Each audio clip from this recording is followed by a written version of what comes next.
that he will be a first ballot election in the Basketball Hall of Fame class of 2025. Sources telling our Shams Charania.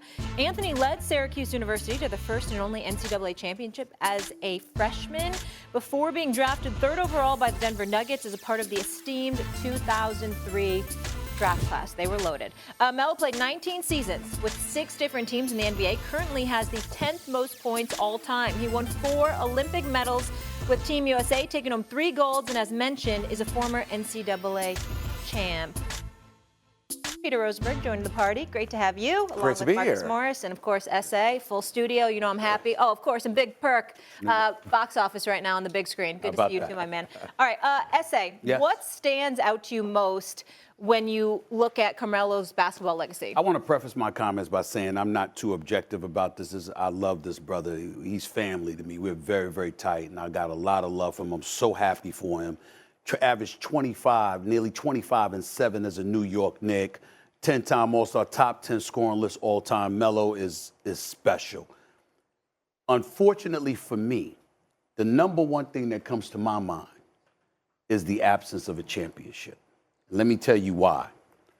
Remember, I broke the story years ago when LeBron James decided to take his talents to South Beach. I reported that story. Mm-hmm. I've told this to everybody. They could deny what the hell they want. We ain't arguing about this. It was supposed to be Melo, not Bosh in Miami. So what I'm saying, Melo knows exactly where I'm going with this because I say it all the time. If Carmelo Anthony were in Miami instead of Chris Bosh, and I got love for Chris Bosh too, good dude. If Melo was there, they don't lose to Dallas. Yeah. Agreed. They don't lose to Dallas. At all. And they're going to win the other 2 chips that they won too. Which means instead of 0, the brother would have had 3 titles, in my opinion. Yes, I feel that way, Perk. Let me finish.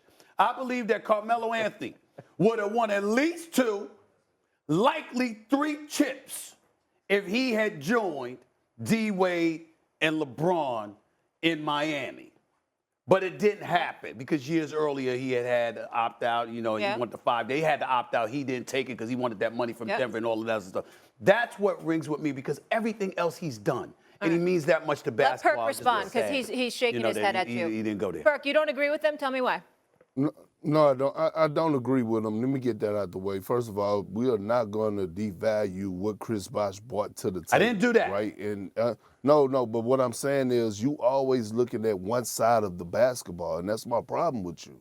Chris Bosh brought a different dynamic defensively. I know he did. They was able to go small ball while allowing not being able to give up a lot defensively because Chris Bosh had the ability to anchor the defense. So I don't know if they would have beat the Dallas Mavericks if they would have had Melo instead of Chris Bosh. I don't know if they would have completed the mission of beating the biggest problem that we had, Stephen A., when we met the Heat in the finals when I was with Oklahoma City, is that we couldn't figure out Chris Bosh at the 5. And we had to go small and try to match their match their lineup. Serge Ibaka was too young. Now, let me get to giving flowers to my boy Carmelo Anthony real quick.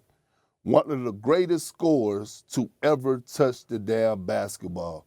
0 flaws.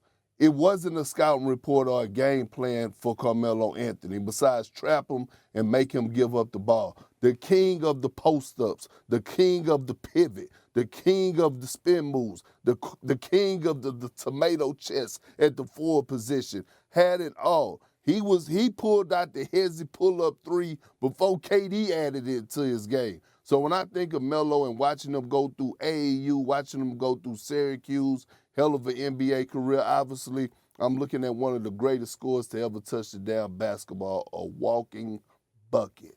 Yeah. Oh, I agree with Perk, man. Listen, growing up, Melo was a guy that I looked up to playing that mid-post, the jab steps, the getting to the basket, the aggressiveness, the wanting the ball in his hand when it was prime time. You couldn't say a word to me about Melo. You can't say one bad word to me about Melo. I'm always going to be Team Melo. Listen, that's my guy. I modeled my game behind him. And his stats, his career, it speaks for itself. Yes, he didn't win. A lot of guys haven't won in this game. It's super hard to get a championship in the NBA, but his career speaks for it. I'm happy for him. Congratulations, my brother. Huge congrats.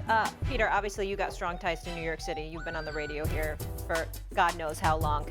What do you have to say about that? Well, yeah, the only thing I'll push back on Marcus on is he did win. Like, let's not forget about that. We're talking about the most decorated Olympic player of all time. We're talking about bringing a championship to one of the most important basketball institutions in this country. Like, you think about what Syracuse basketball is, you think about what Jim Boeheim is, you cannot remove Carmelo Anthony, who, by the way, it's not like as a freshman, the guy was a passenger on that championship. 20-10 in the Final Four. Cooper Flagg dreams that he will have a weekend like Carmelo Anthony had 2002, 2003. The one thing I'm left with when I think about Carmelo is a certain level of disappointment in the New York fans for some of the treatment of Carmelo Anthony over the years. Ridiculous. Like, the fact that they didn't get a championship in those times, in spite of what he did in 2012-13, in spite of setting the record for Garden scoring at the time, the things that he did were really special, and the fan base in New York, frankly, always blamed him for things that were not a Carmelo Anthony problem. 2013, he was a scoring champion, obviously, and the point is that this is one of the greatest things you can say about somebody like Perk said, a scoring machine, a bucket. There's so many guys that you can point to despite their greatness. They didn't capture something because of them. That's not Melo. Right. The only thing you could blame Melo for is that he didn't end up in Miami.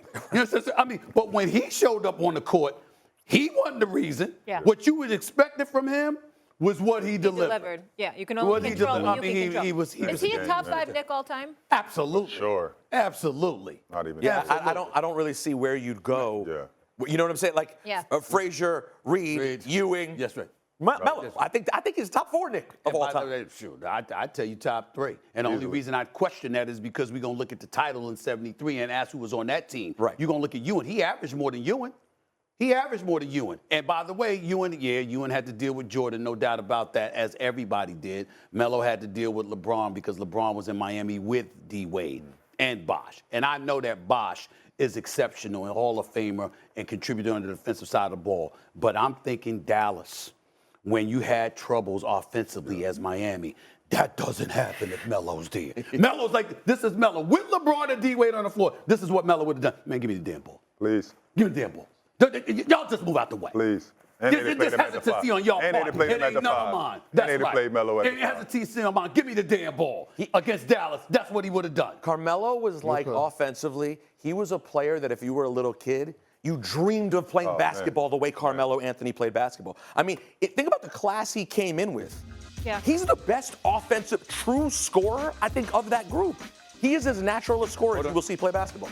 Marley, one of the biggest things that happened, people don't notice. Perk will appreciate where I'm about to go. Joe Dumars, one of the great executives in NBA history with the job that he did with the Pistons, taking them to 6 straight NBA finals, back-to-back NBA appearances, and an NBA championship. The only mistake people point to was that he didn't draft Melo. He drafted Darko Milicic. Yeah. And because they had Tayshaun Prince and those boys, but everybody like, you take Melo. Because let me tell you something. There would not have been any slippage if you had had Melo instead of Darko Milicic. Pistons might have won about 3 titles. With the crew they had, with Rasheed Wallace, Ben Wallace, Chauncey Billups, Rip Hamilton, Tayshaun Prince, oh my God, it would have been special. Perk, where would you say he ranks of players that haven't won a championship, top players?